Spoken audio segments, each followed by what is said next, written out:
And here to talk about all of this is Senator Bill Hagerty from the state of Tennessee, the brand new senator. Sir, thanks for coming on. Thanks for making the time. It's great to be with you, Rob. Great to be with you this evening. All right. So Democrats, you know, we're watching this happen right now. They want a welfare state, and at the same time, they want open borders. It's a pending disaster. Everybody knows how this is going to turn out. How do the Democrats even attempt to justify this current agenda? Well, the crisis at the border is certainly one of their own making. I reached out to the Biden White House almost a month ago to warn them not to do away with the Mexico protocols, to warn them that this would likely be a crisis, to ask them simple questions. Will these people be tested for coronavirus as they come across the border? Will they be inoculated before American citizens? Will they get work permits? How will you know if they have escaped, and how will you get them back? No answers as yet. Meanwhile, you saw this play out over the weekend. One of the largest, most aggressively liberal bills ever passed.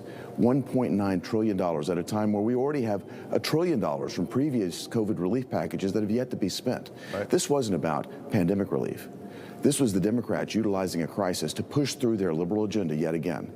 The White House Chief of Staff said this is the most, quote, progressive piece of legislation we'll see in a generation. It's one of the most embarrassing pieces of legislation we'll see in a generation, in my opinion. And I couldn't agree more. But when you look at what they push, you know, they want this border essentially open. They want to be humanitarian, but at the same time, in this country, they want to give everybody health care.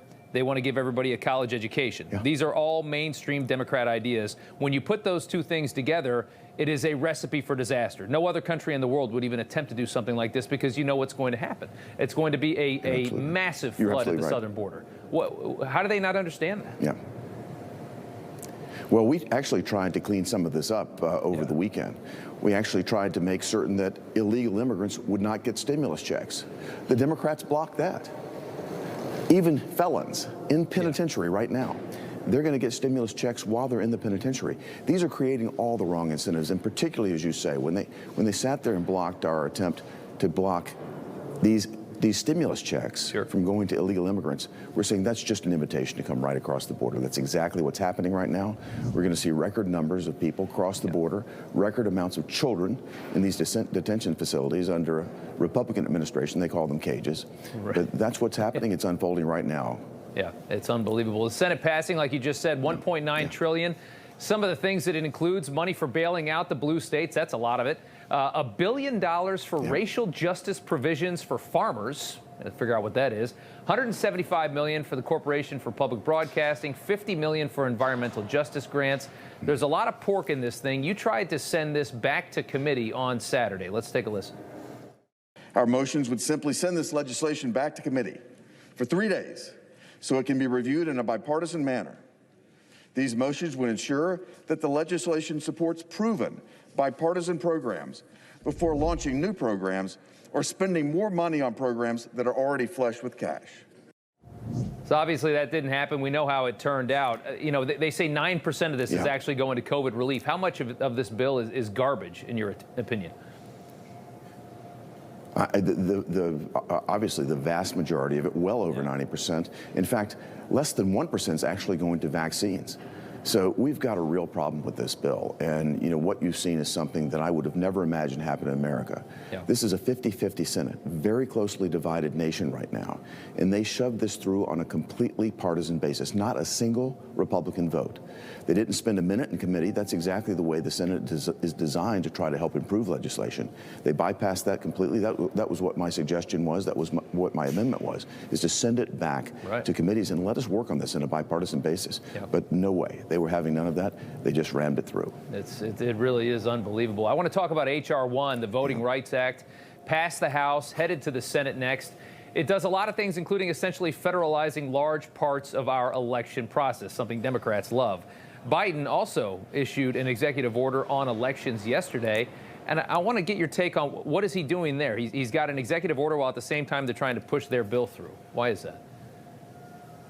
They're going to attack it from every angle. But the Constitution clearly puts the conduct of these elections in the domain of state legislatures.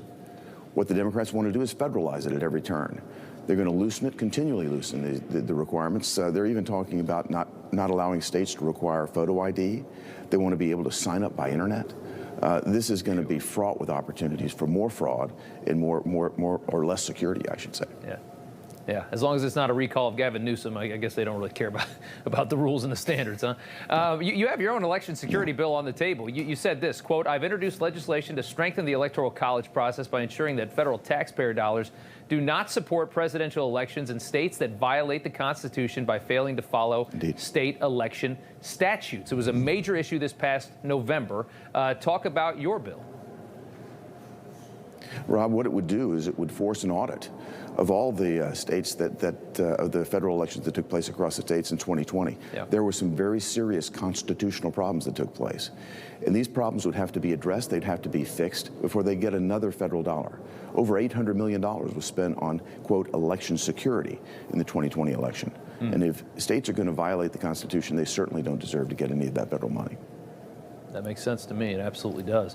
I want to finally end here talking about... It puts real teeth into it. Yeah, no, absolutely. I totally understand. Want to end on schools here. Jen Psaki today asked about when high schools might be reopening. We are thrilled to have Secretary Cardona confirmed, and he is, as you know, going to be hosting an education summit to talk about the reopening of schools, but I will leave it to the Secretary of Education to determine the timeline or the path forward for high schools. I guess if you're a parent, don't hold your breath on high schools reopening would be the message of that, right? I tell you, Rob, so much for President Biden's promise that he'd have schools reopened within 100 days. This has been just pathetic. I think what you heard the White House press secretary say is we still have no plan. That's where they are right now. Yeah. And I wish I could say that I'm surprised by that, but I'm not. We know the situation between the unions and the president and everything else. It's a mess right now. The brand new senator from the state of Tennessee. The teachers union may like it, but and the teachers union may like this, but certainly not the parents and the students. It's putting us well behind. Yeah, absolutely. These kids have been out for way too long. I couldn't agree more with that. Senator Bill Hagerty from the state of Tennessee. Sir, thank you so much for the time. Thank you, Rob. Good to be with you. All right.